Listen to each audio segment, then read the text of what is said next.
Australian motorcycling ace Wayne Gardner.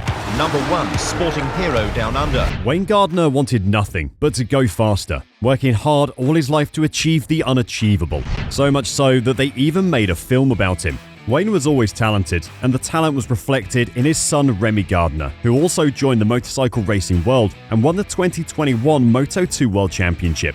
But while his son was in the spotlight, Wayne decided to pull back because he knew that there would be a lot of pressure on Remy if he was in the spotlight. Why all the pressure? Because his father is one of the greatest MotoGP riders ever from Australia. One time, Wayne even broke a lock to get someone else's bike and compete in a race held in the heavily pouring rain. And not only did he speed past the other riders, but he also won the race by 30 seconds. What's more, he'd not even qualified for the race. He took to the grid without thinking twice. Peter, who was the owner of the bike, laughed about it, talking about how fast Wayne moved in the rain. In 1981, he did something unbelievable again. After crashing and injuring his ankle, he wanted nothing more than to race in the next event. So he took off his plaster, raced and won at Suzuka. He was not about to miss his first Japanese race. Wayne's life changed completely in 1983. Franco Ancini fell off his bike and was trying to find a gap to get off the track for the oncoming races. But as Wayne was approaching, he tried desperately to avoid him but couldn't. Wayne hit Franco's head full on.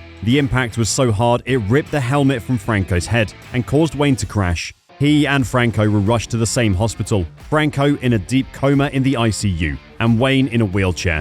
He couldn't bear to take the news that when he hit Franco in the head, he'd left him in a coma, and it left him in a bad way, bringing him to tears. Things got worse when Franco's wife blamed and yelled at him for hitting Franco. But what could Wayne have possibly done? It all happened so fast and all he could do was apologize, especially since there was proof that it was not his fault. He kept having nightmares of the incident and even threatened to retire if Franco didn't pull through. But after Franco got better, he changed his mind and soon after, he was back to racing. With 15 years in bike racing and 10 years in car racing, Wayne has experienced a lot, as you'll find out when we go through his racing career. Let's take a look at his whole story. Wayne was born in Wollongong, New South Wales in 1959, and by 1977, when he was 18, he began his racing career with a second-hand Yamaha bike, the TZ250, in the Australian Championship. He completed his championship debut in Amaru Park in second place. His first victory followed him just a week later at the Oran Park Raceway. Mamoru hired him in 1981 to race with the Moriwaki Kawasaki at the Australian Superbike Championship. Together with John, his co-rider, they qualified for pole positions at the Suzuka 8 Hours in 1981 on top of the factory racing teams. Graham Cosby gave Wayne his first chance to race in Europe. He was supposed to ride with Suzuki, but he decided to sponsor Wayne so that he could take part in the British Superbike World Championship with Kawasaki's, owned by Grosby and operated by the British Moriwaki concession. Wayne rode the bikes to take 4th place while making his way to Europe at the Superbike race at Daytona in 1981. He then competed in the British World Championship, and when he got to England, he took 1st place. He joined the season's last race hoping to win a title, but his plans were disrupted when an engine misfire pushed him back to 3rd place in the championship standings. His impressive performance with the Moriwaki Kawasaki got him a racing contract with Team Honda Britain. He took 4th place with a Honda at the Formula TT Championship in 1982. He made his 500cc class debut in the Grand Prix with the same team at the Dutch TT in 1983, where he got into an accident with Franco Ancini, which we touched on earlier. Thank goodness for Wayne and Franco, they both made a full recovery. Wayne could not secure any points at the 1983 Grand Prix races he participated in. He took the 500cc British National Championship with Honda, then competed in 5 Grand Prix races for the World Championship. He took points in all 5 races in 1984 and a 3rd place at the Swedish Grand Prix to fall to 7th place in the overall championship standings. Honda fully supported Wayne in 1986 because of his great performance, and together with Freddie Spencer, who was his teammate, he had his first Spanish Grand Prix victory, then won 2 more races and completed the championship in 2nd place, with Eddie Lawson taking 1st place. He was the first Australian to be victorious at the 500cc World Championship in 1987, after claiming victory in 7 of the 16 races he participated in. He then wrapped the title up with wins at the Brazil and Goiânia penultimate rounds. In 1988, Wayne was pulled back by the difficult-to-ride Honda NSR 500 while trying to defend his title. He completed the championship in 2nd place behind Eddie Lawson with Team Marlboro Yamaha. He still won in the Netherlands, Yugoslavia, Belgium and Czechoslovakia. Had he not faced mechanical problems, he would have won in France at the Paul Ricard circuit. Wayne's World Championship in 1987 made Grand Prix motorcycle racing popular in Australia, with more print media and television coverage. This led to the 1989 race in Phillip Island as the Australian Motorcycle Grand Prix. The crowd had something to cheer about as Wayne rode to victory at the race. He got into an accident during the round that followed at Laguna Seca, broke his leg and missed half of the season. The season of 1985 saw him racing with Team Rothman's Honda, where Mick Doohan later joined him in 1989. And surprisingly, Eddie Lawson also joined the same team.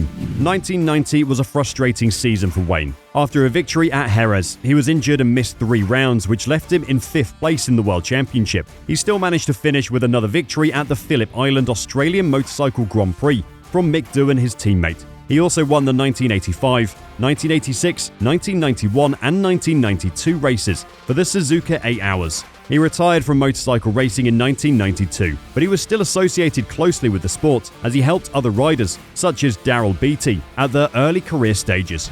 He rode at the Goodwood Festival of Speed with classic motorcycles made by Honda, then again against fellow bikers Damon Hill, James Whitman, and the late Barry Sheene. Car racing career. Wayne may have been done with motorcycle racing, but he was not done with racing itself.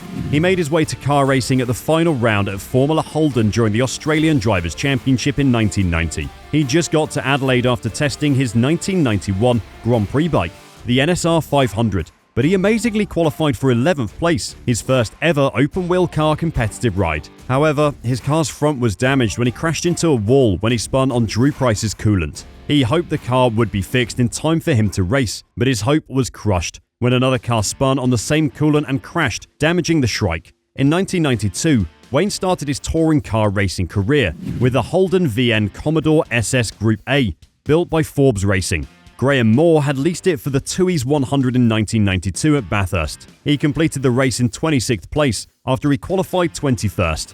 His first drive had been after a couple of hours of fog and rain on the mountain, making it very difficult to race. Wayne took part in 4 other events that year in the German DTM for the Linde team with the BMW E30 M3 alongside teammate Armin Hahne, but he barely made any success. He was recruited to ride for the Holden racing team with a VP Commodore at the Australian Touring Car Championships in 1993, the first year of the V8 supercars. In November of that year, he was victorious at the Australian Grand Prix Group A support race in Adelaide after he completed 3rd with the Tui's 100 and co-rider Brad Jones earlier in the year. He went through many incidents with the Holden racing team that year and earned his nickname Captain Chaos, and some people believe that the clashes on the track led to him being temporarily suspended from the team. But the real reason behind it was he'd been openly talking to Coca-Cola and Holden about creating his own team. He created his team for the season of 1994 and named it Remy Gardner Racing with sponsorship from Coca-Cola, and raced 3 seasons with Neil Crompton, his teammate. The team's major challenge came at the 1995 ATCC Bathurst round in March. Phil Ward and his VP Commodore struck Crompton. His car collided with Wayne's and they quickly ended the race.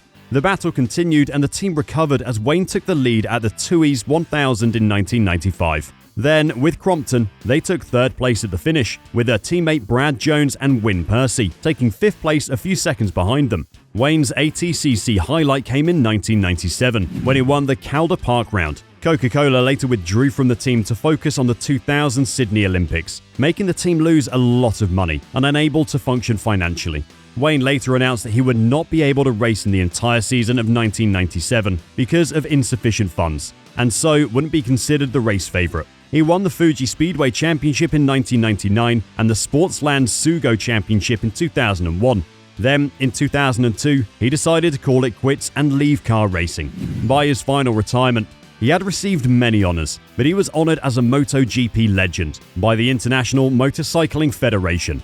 In 1991, he made it to the Sport Australia Hall of Fame, and later, in 2000, he received the Australian Sports Medal. The major straight at the Phillip Island Grand Prix was also named after him.